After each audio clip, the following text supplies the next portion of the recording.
During your ascension process, and when God is placing his hand on you, the greatest thing you're going to learn is patience.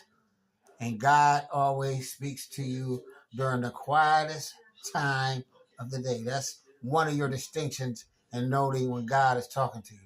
He ain't going to talk to you with a whole bunch of noise and chaos. God ain't in that. Ain't nothing about God in that. It's when it's still and just you and him and it's peace. That's when God talks to each and every one of us. That's just the way he works.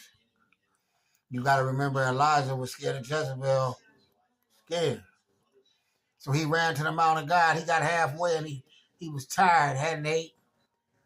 So an angel, he fell asleep under a tree, and an angel woke him up and said, eat, for the journey is long.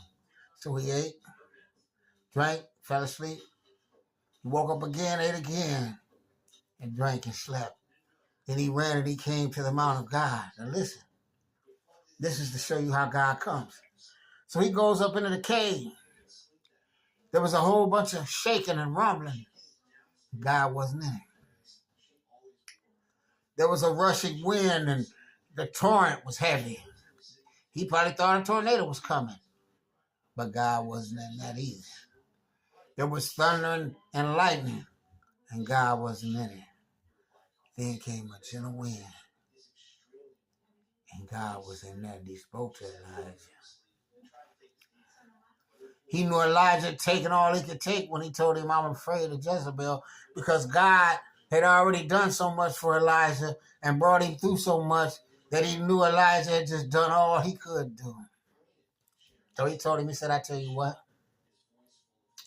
when you leave this mountain, whoever with you, you lay your train across this water, whoever picks that train up is who I want you to anoint to be your prophet, to take your place.